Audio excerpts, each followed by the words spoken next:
Are we heading for the worst recession ever, as there's a big sell-off in the stock market and indeed in the crypto market? We're talking about the Nasdaq down 5%, biggest fall since June 2020. We're talking about the S&P down 4%. So massive declines in the stock market. What happened? Well, the inflation figures came in and they were hotter than expected. They came in at 8.3, market expected 8.1. Does it really make a difference? It's a slight amount. What the market's looking at is saying inflation's hotter than expected, and that means the Fed's going to raise interest rates higher, quicker, and it means that means they're going to crush the economy and we got a recession coming. Okay, is it true, or is the market just panicking? For me, the market over panicked. In other words, it wasn't that much of a difference.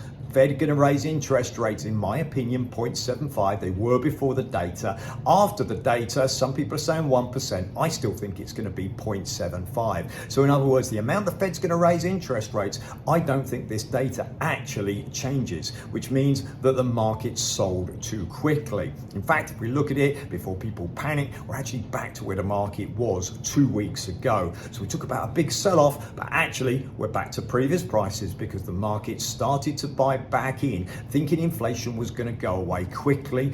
These figures prove that it isn't. We're back to where we were 2 weeks ago. What does it mean to you? It means that interest rates are going to rise. They're now predicting in America that it's going to be 4.25% in March next year, whereas previously they said 4%. It's not a massive difference, but they're really saying there is going to be some form of recession in America, perhaps a deeper one in Europe and indeed in the UK. That's priced in. What do you need to do from a personal point of view? Well, recessions last short periods of time. So in other words, you've got to get through it. Potentially, if you've got the chance to, you're trying to accumulate money and you try and buy assets when the prices are low. Right now, stocks offer opportunities. I believe that property is going to fall in price. That will offer opportunities. So in other words, we look at the data, we can see what's going to happen. There's going to be a fall off logically in property prices in lots of locations around the world. You accumulate money and you buy it when those prices are down in 6 months' time. I wouldn't buy now.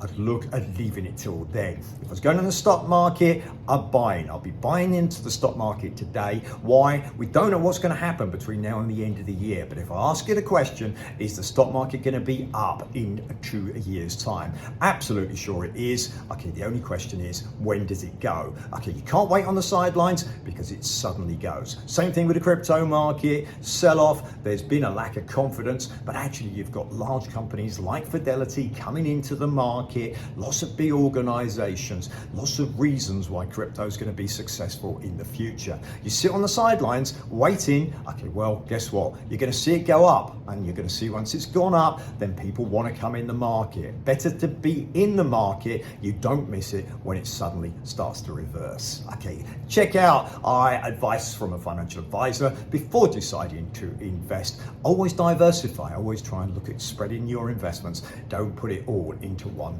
particular area. I'll keep you up to date with a logical, fair, fast assessment of what's going on in the markets. Please like, please share the video so we can get out information to people on what's happening so they understand how to invest money and what's happening in the world economy. Please like, please share, and of course, subscribe to the YouTube channel.